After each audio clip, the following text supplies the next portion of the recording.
Donc dans la FPMT, la Fondation pour la préservation de la tradition du Mahayana, il y a plus de 160 centres, monastères, services. Et comme il y a tellement de...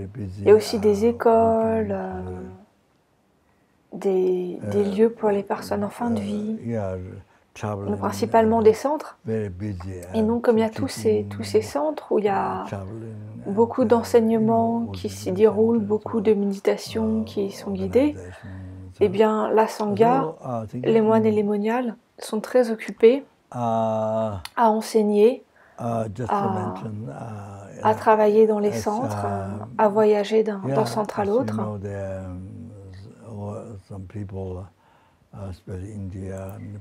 Donc, et il y a certains membres de la Sangha, comme par exemple en Inde, il y a un moine qui s'appelle Kabir.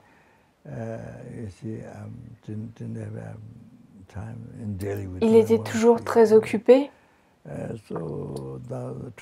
Il n'avait pas le temps d'aller au monastère. Il se trouvait à Delhi, et à Delhi, il n'y a pas de monastère.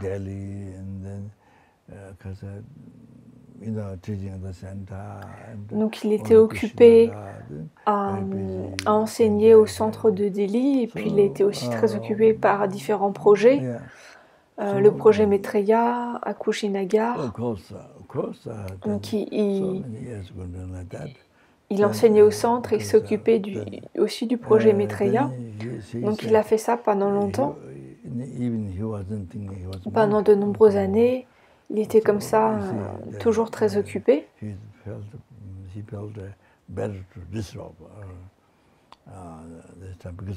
Et parce qu'il était comme ça, toujours très occupé, il a fini par dire qu'il ne se voyait plus comme un moine, et donc il a préféré rendre ses vœux.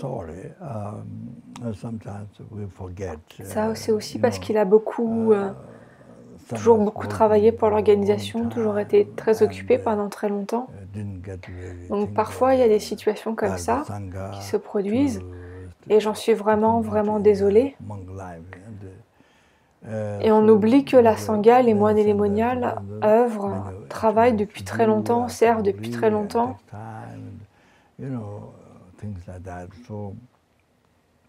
Et on ne pense pas à leur vie, à ce dont ils ont besoin pour vivre comme moines et moniales. Parce qu'on a tellement de centres, où il y a tellement d'activités, tellement de choses à faire, qu'il faut des personnes, et que toutes ces choses, ça prend beaucoup de temps à les faire. Mais là, dans cet exemple, la bonne chose, c'est que Kabir ne s'est pas engagé dans des choses qui soient contraires à ses vœux, aux vœux qu'il avait. Il n'a pas fait des mauvaises actions ou quoi que ce soit.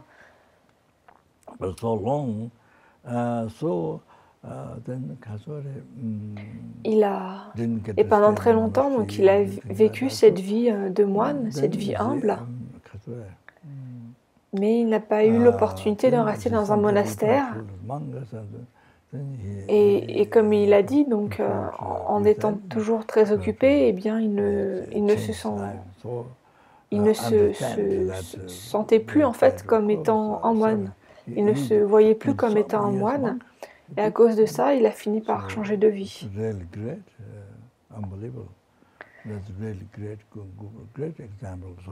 Et pendant de nombreuses années, pendant toutes ces années où il était moine, il donnait vraiment un très bon exemple. C'était vraiment un très très bon exemple, une source d'inspiration pendant de nombreuses années.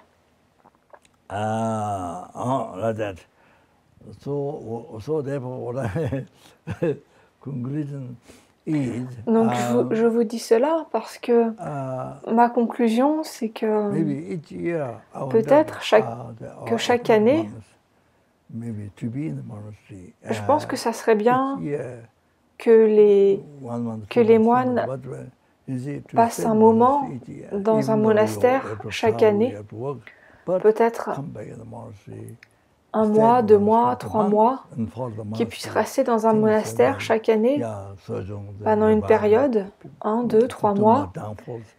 Et même s'il leur faut voyager, travailler, chaque année, si au moins vous pouvez, les personnes qui sont ordonnées, rester dans un monastère, faire les pratiques de sojong, de purification et de ravivement des vœux. Alors si vous êtes dans un monastère, vous avez l'occasion de vous engager dans ces pratiques, donc de vivre la vie d'une personne ordonnée, même si c'est pendant 1, 2, 3 mois. Donc même si vous êtes très occupé, il vous faut vous protéger vous-même, et pour cela, le mieux c'est d'être dans un monastère.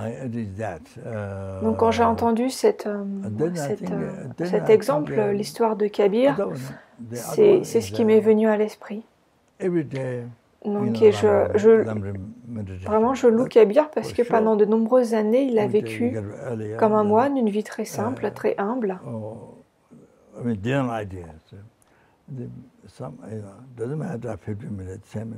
Et l'autre chose importante pour la Sangha, c'est de tous les jours de méditer sur le Lamrim. Ça, c'est vraiment fondamental. Chaque jour, si vous pouvez vous réveiller un peu plus tôt, et pour pouvoir avoir le temps de méditer sur le Lamrim, même si c'est juste 15 minutes, 10 minutes, vous pouvez suivre un texte du Lamrim comme le Lamrim intermédiaire de la Matsongkhapa, ou bien le Lamrim de Pagongpa Dechen Rinpo, la libération entre vos mains, ou bien d'autres textes du Lamrim. Et vous pouvez lire 3, 5 fois du début à la fin, et vous les étudiez, vous étudiez ce texte, vous le lisez de façon très attentive, en étant présent. Pas juste le lire blablabla, mais vraiment, et avec l'esprit qui part, mais en étant présent. Et de cette façon-là, ça dépose des empreintes positives.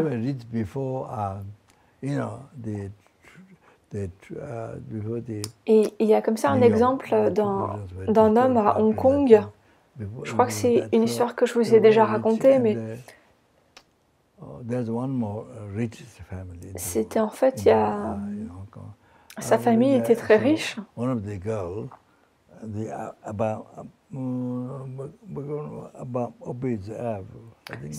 C'était avant le 11 septembre. Et donc il y avait une famille très riche.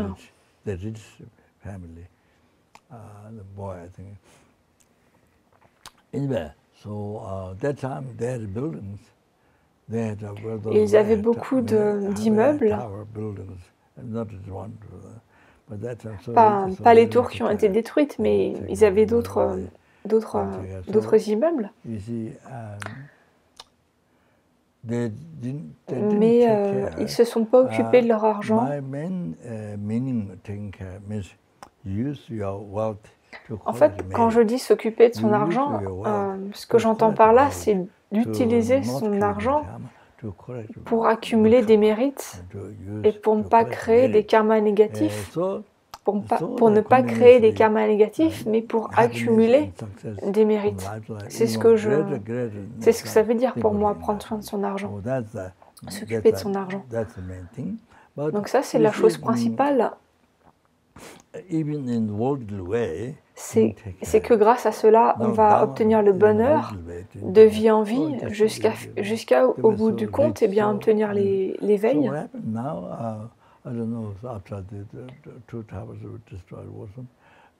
Et après le 11 septembre, la situation économique s'est détériorée. Et après, leur situation financière à ces personnes qui étaient très riches, elle aussi, elle s'est détériorée. Et donc, ils ont eu beaucoup de responsabilités. Ils ont dû assumer beaucoup de responsabilités pour prendre soin de toute leur famille.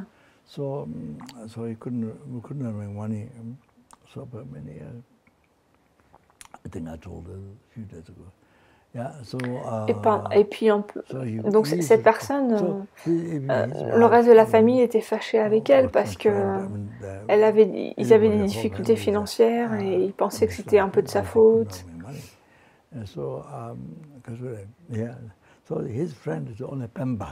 Et son seul ami, c'était Pempa.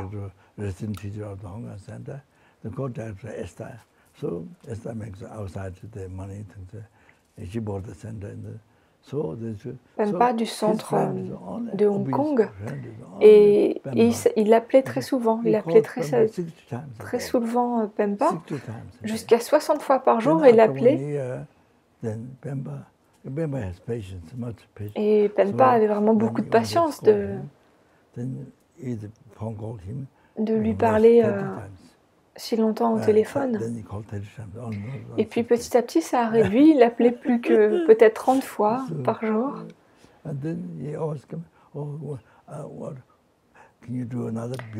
Et il lui demandait, est-ce que vous pouvez faire une autre puja?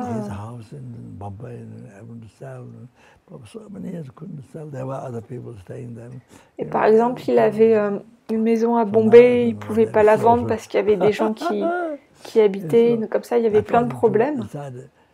Et donc je lui ai conseillé de réciter le Sangata Sutra 60 fois. Et il l'a fait, il a récité 60 fois, mais en fait, je pense que son esprit n'était pas là, même sur un seul des mots.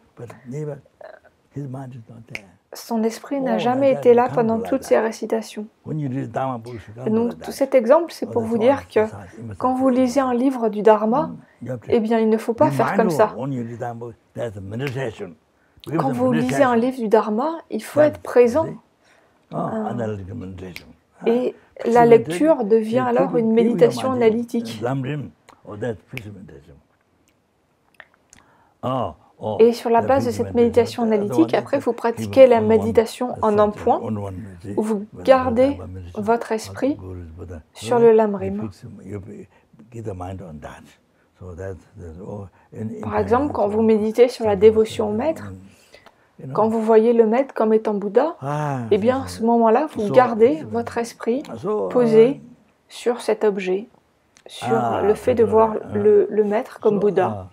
Et bien sûr, vous faites la même chose pour tous les sujets, par exemple sur l'impermanence, sur la souffrance des êtres, etc. D'abord, vous faites la méditation analytique, et puis ensuite, vous faites la méditation de placement, la méditation en un point.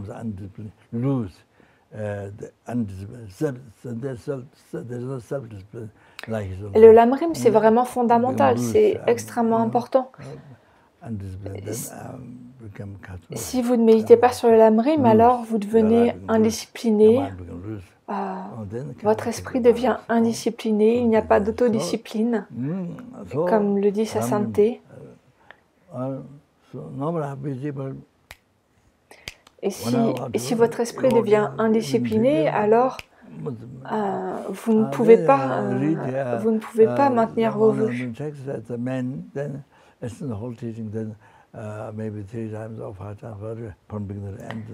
Donc méditer sur le Lamrim, peu importe, même si vous êtes vraiment très très occupé, si vous pouvez méditer 1 heure, c'est très bien.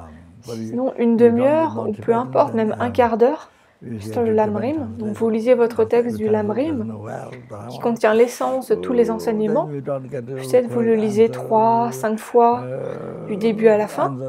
Et puis s'il y a quelque chose qui n'est pas clair pour vous, vous l'écrivez, et puis vous posez la question à quelqu'un. Et si vous ne connaissez pas bien le tibétain, il vous faut trouver un traducteur. Et si le traducteur ne connaît pas bien le Dharma, alors vous n'allez pas obtenir une réponse correcte. La réponse sera sûrement proche, mais ne sera pas vraiment exacte. Donc il y a beaucoup de problèmes qui surgissent si on ne connaît pas le tibétain, si on ne connaît pas bien le tibétain. Et c'est difficile de trouver un traducteur, et même si on trouve un traducteur, peut-être qu'il ne connaît pas bien le français. ou qui ne connaît pas bien le dharma. Donc il y a tout un tas de problèmes pour les Occidentaux. Donc de façon générale, on dit qu'on a les 8 libertés pour pratiquer le dharma. Donc on parle des libertés et des attributs de la précieuse naissance humaine. Mais en fait, je pense que si on ne connaît pas le tibétain, il y a vraiment beaucoup de difficultés. Peut-être que connaître le tibétain, c'est la 8e liberté, parce que les geshe, les lamas, en général, ils ne parlent pas anglais, français, donc c'est difficile pour nous d'obtenir la réponse si on n'est pas capable nous-mêmes de parler tibétain. Donc je me suis dit ça, peut-être que connaître le tibétain, c'est la 9e liberté.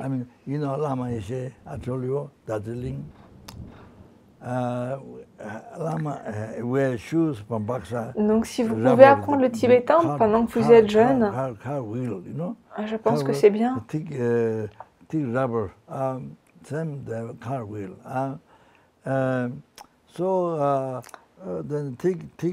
Et il y a cette histoire où quand Lama Yeshe était à Darjeeling, il avait des chaussures qui venaient de Buxa, qui étaient faites en le même matériau que qu'on utilise pour les roues des voitures. Des chaussures qui étaient faites à partir de vieilles roues de voiture. Donc il portait cela.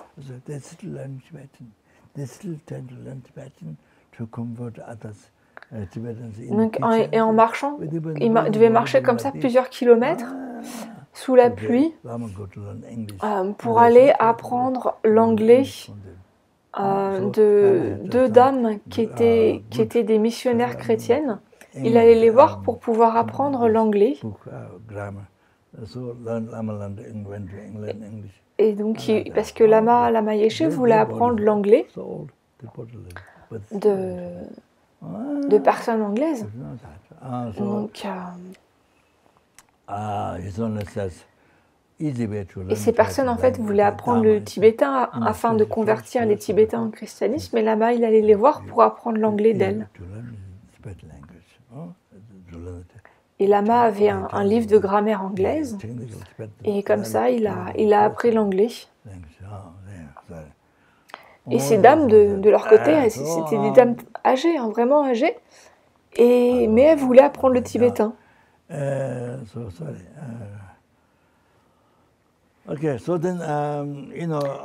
ce qui concerne le tibétain, il y a tellement de concepts philosophiques, de notions techniques, que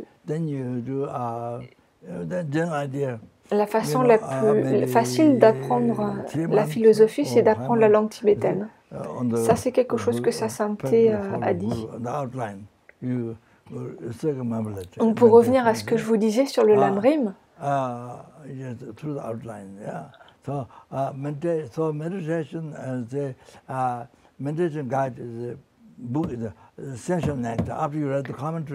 y a un guide de méditation qui s'appelle L'essence du nectar. Il n'est pas extrêmement élaboré. Donc, une fois que vous avez lu un commentaire plus élaboré du Lamrim, vous pouvez vous baser sur l'essence du nectar pour avoir les points principaux présentés de façon synthétique, et ce qui est vraiment très bien pour la méditation.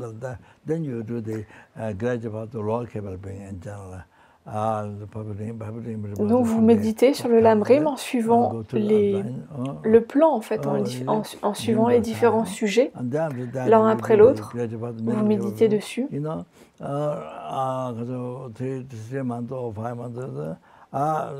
Et peut-être vous pouvez passer entre 3 et 5 mois sur la voie des aides de capacité initiale, depuis la parfaite renaissance humaine jusqu'au karma. en suivant les différents sujets.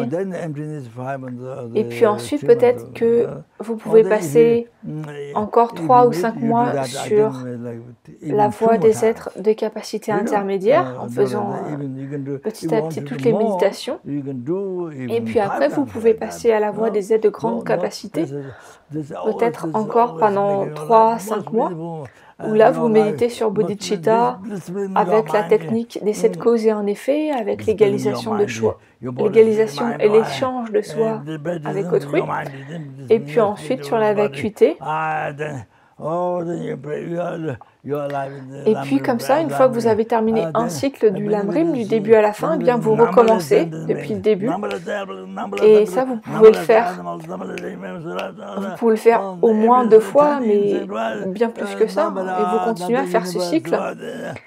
Et ça, c'est en pratiquant aussi, vous rendez votre vie extrêmement pleine de sens, en fait. Vraiment, vous donnez du sens à votre vie. Votre esprit devient discipliné. Et ensuite, votre corps, votre parole, eux aussi sont disciplinés. Et donc, vous disciplinez votre esprit par le Lamrim, par ces différentes méditations. Et alors, toute votre vie devient disciplinée. Vous vivez votre vie dans le Lamrim, et là vous êtes bénéfique à d'innombrables êtres, aux innombrables êtres des enfers, aux innombrables esprits avides, aux innombrables animaux, aux innombrables êtres humains, aux innombrables asuras. À chaque minuscule insecte, vous lui êtes bénéfique, tout particulièrement si vous avez la Bodhicitta. Alors vous êtes bénéfique alors même aux êtres qui sont dans les autres univers. Et donc là,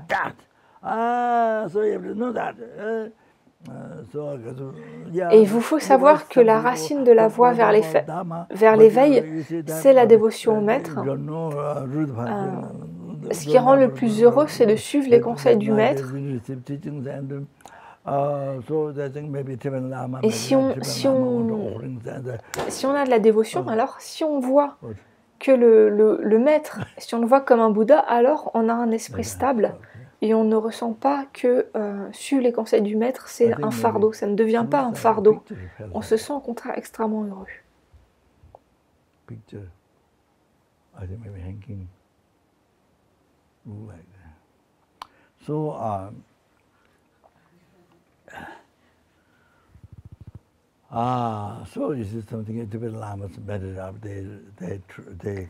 Et quand on parle de la dévotion au maître, c'est pas quelque chose que les lamas tibétains ont inventé. On pourrait se dire, mais c'est quelque chose que c'est les maîtres qui ont inventé ça pour leur propre bienfait. Mais en fait, c'est pas ça. Dans le Lamrim, vous trouvez toutes les citations du Bouddha, des pandits, des disciples du Bouddha, les pandits, et puis toutes les citations des yogis indiens. Il y a toutes les références, toutes les sources. C'est pas quelque chose qui a été inventé par les Tibétains.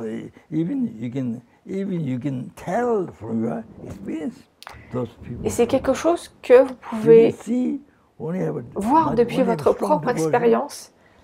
Les personnes qui pratiquent peuvent dire que quand elles ont une forte dévotion, elles peuvent le voir d'elles-mêmes en regardant leur propre expérience. Eh bien, alors, c'est plus facile de ressentir l'impermanence, la compassion, la vacuité quand elles ont de la dévotion. Et il y a des gens comme ça qui disent quand la dévotion a disparu, je n'arrivais plus à méditer. Ça devient difficile. Quand il n'y a pas de dévotion, la compassion devient juste des mots comme ça qu'on peut prononcer, mais qu'on ne ressent pas. L'esprit devient comme un désert aride où rien ne pousse. Même si vous connaissez le Dharma, vous pouvez exposer le Dharma, vous connaissez la philosophie, la logique, mais l'esprit est complètement aride, on ne ressent rien. Donc il vous faut faire attention à ce point-là. Donc, ça, que notre esprit devienne dharma ou pas, ça dépend de la dévotion. C'est fonction de la dévotion qu'on a ou pas. Donc ça, c'est quelque chose que vous pouvez voir vous-même. Si vous pratiquez, ça, c'est quelque chose que vous pouvez voir. Vous pouvez en faire l'expérience. Et vous voyez que si vous avez de la dévotion, une forte dévotion, alors il est facile d'obtenir la réalisation. Et Gelwa Sapa, qui a atteint l'éveil en une courte vie de ces temps dégénérés, qui était un disciple d'un disciple de Lama Tsongkhapa, eh bien Gelwa Sapa a déclaré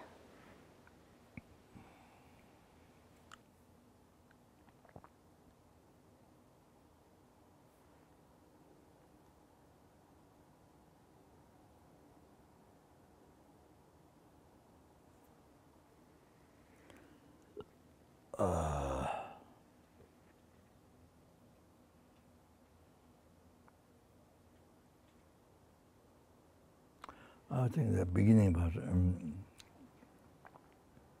Dona Nyamdo Chejo Kangjaejang. In short, what do you have great small realization? En bref, que vous obteniez des grandes ou petites réalisations. He's giving the advice. Dona, in short. Donc en tibétain, c'est Dorna. En bref, de façon, pour dire les choses de façon condensée, donc que vous obteniez des petites ou grandes réalisations, cela dépend du fait qu'on ait médité avec une petite ou avec une grande dévotion. Donc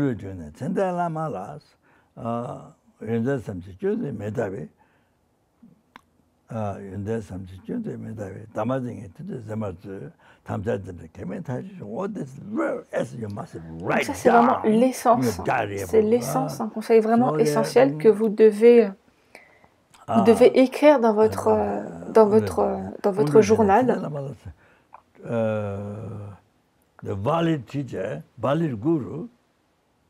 Donc le maître, l'enseignant valide, qui est la source de toutes les réalisations, de qui on reçoit toutes les réalisations.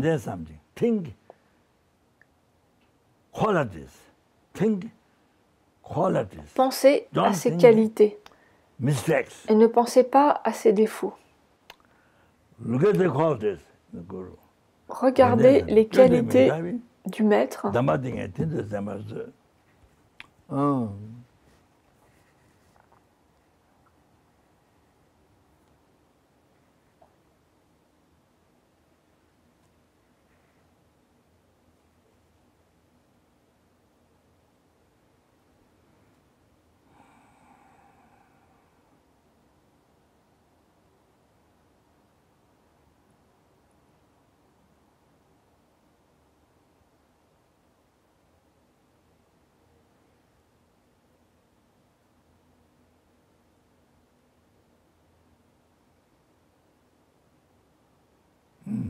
Yeah, correct.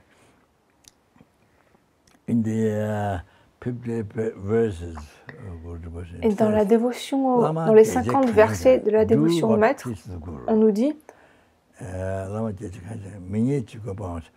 c'est le verset 46, on nous dit, faites tout ce qui fait plaisir au maître et abandonnez tout ce qui ne fait pas plaisir au maître.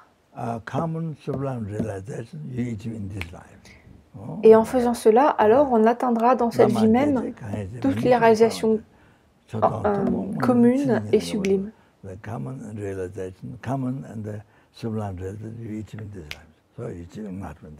Donc ça veut dire que dans cette vie même, on atteindra l'éveil.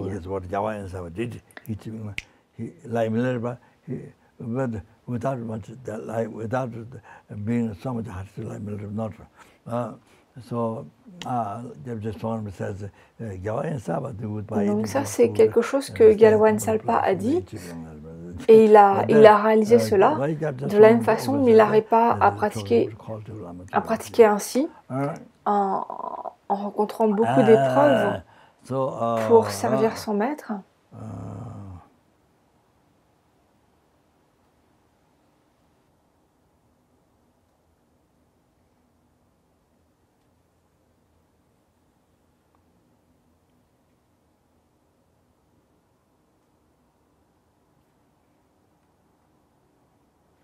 Et il y a une autre citation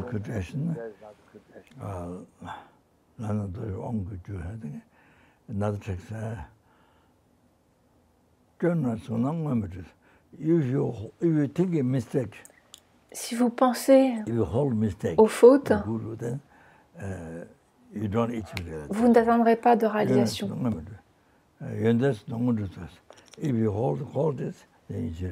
Si vous pensez aux qualités, vous obtiendrez des réalisations. Donc là, on parle des fautes et des qualités du maître.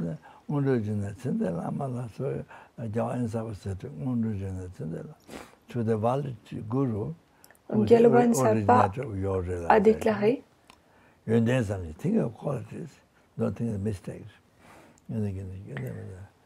devant le maître valide, qui est la source de toutes les réalisations,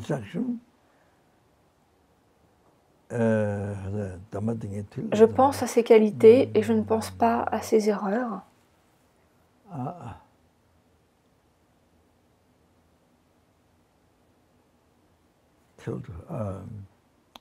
Like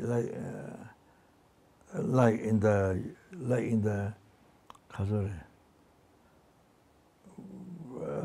your hand. Je garde, je conserve ces instructions entre mes mains, dans la paume dans mes mains, parce que ces instructions sont les pratiques les plus importantes, la pratique la plus importante. Most important practice this instruction. Then may I complete. Et puissais-je pratiquer selon, puissais-je pratiquer de cette façon-là dans cette vie? Et donc Gyalwant Sapa a dit cela en se fondant sur sa propre expérience. Et ce n'est pas juste des paroles comme ça, blablabla, mais il a déclaré cela parce que lui-même a atteint l'éveil en une courte vie, à cette époque dégénérée, et donc il témoigne de sa propre expérience.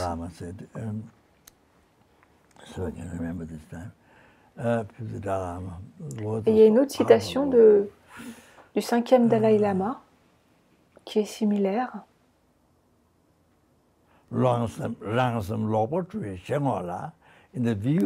Pour votre propre esprit halluciné, la façon dont il voit les choses de façon fausse, de façon hallucinée,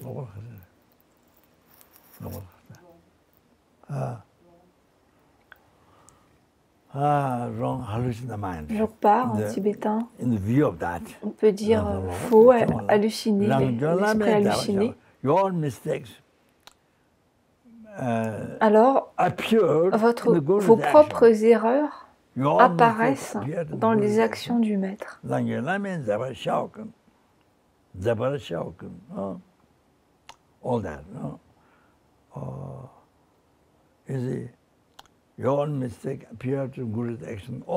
Donc vous voyez vos propres erreurs apparaître dans les actions du maître. Donc votre cœur est votre cœur est pourri depuis ses fondements. Donc il y a en reconnaissant cela comme étant nos propres erreurs, en voyant que les erreurs du maître sont nos propres erreurs, on les abandonne comme du poison.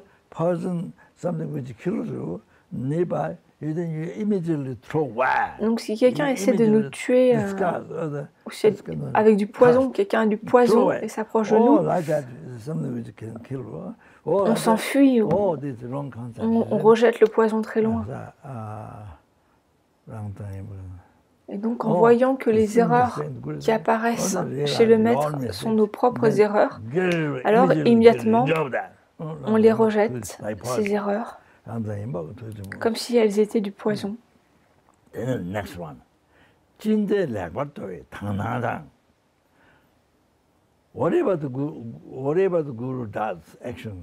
puis, quoi que fasse le maître,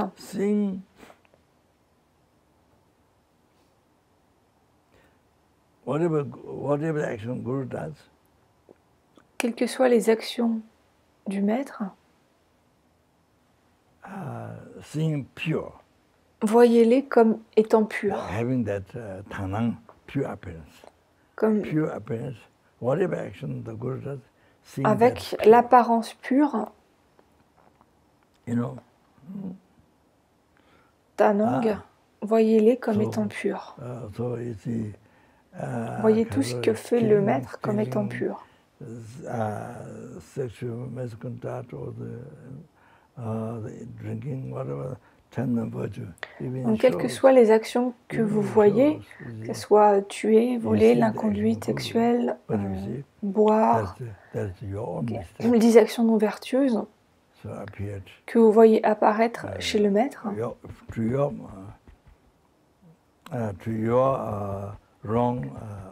de votre côté, vous les voyez comme provenant de votre esprit halluciné. Vous les voyez comme étant vos propres erreurs qui apparaissent dans les actions du maître.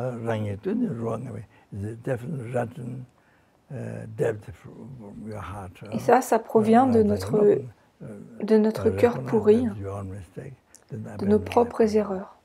Donc, quelles que soient les actions dans lesquelles le maître s'engage, voyez-les comme pures, comme ayant une apparence pure.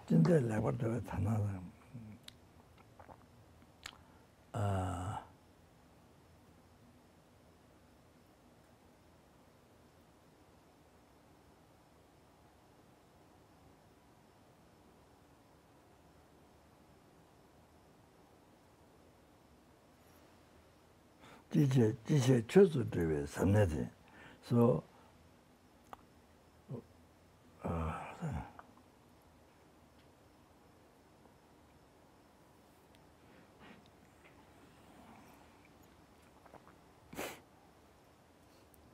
whatever is done,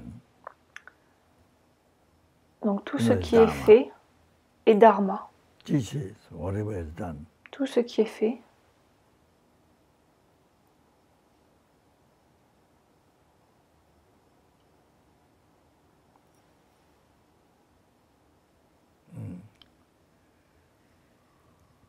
become dharma. Tout ce qui est fait devient dharma.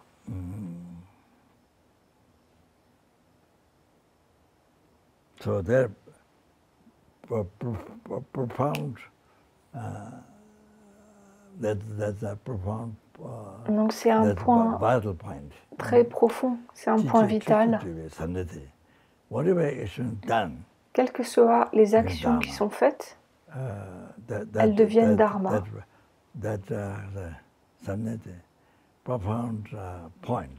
Donc c'est vraiment le point vital.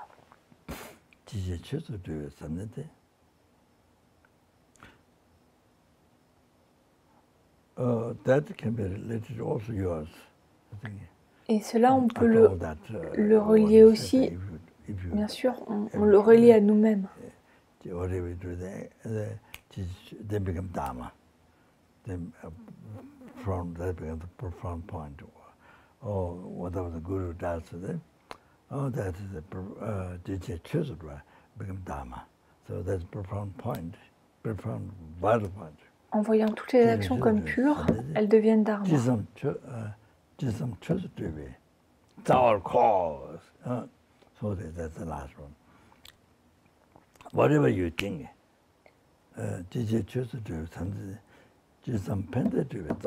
so whatever you think, that becomes the root of the. Donc tout ce que vous pensez, completing the.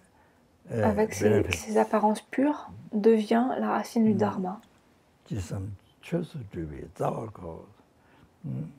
So whatever you think, become dharma, become dharma. So that becomes the root of the.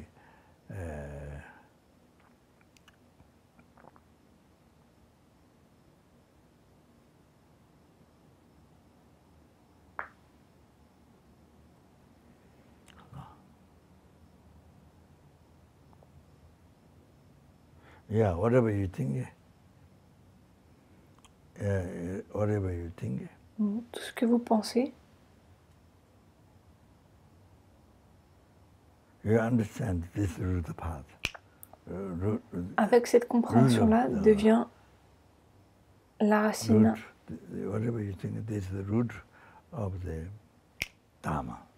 La racine du chemin, le dharma.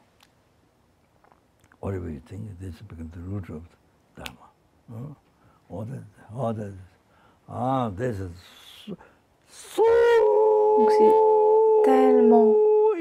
tellement important.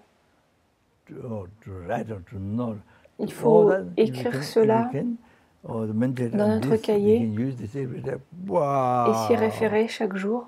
Alors ça devient vraiment très puissant. Ça permet de nettoyer, de purifier son esprit des concepts faux. Donc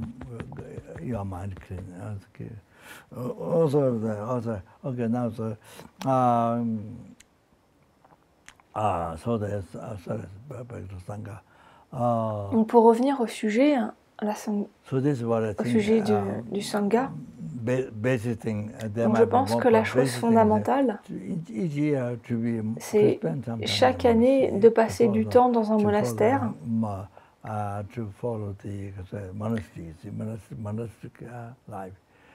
de suivre la vie monastique avec les autres moines, de participer au sujong et aux autres pratiques faites par la communauté.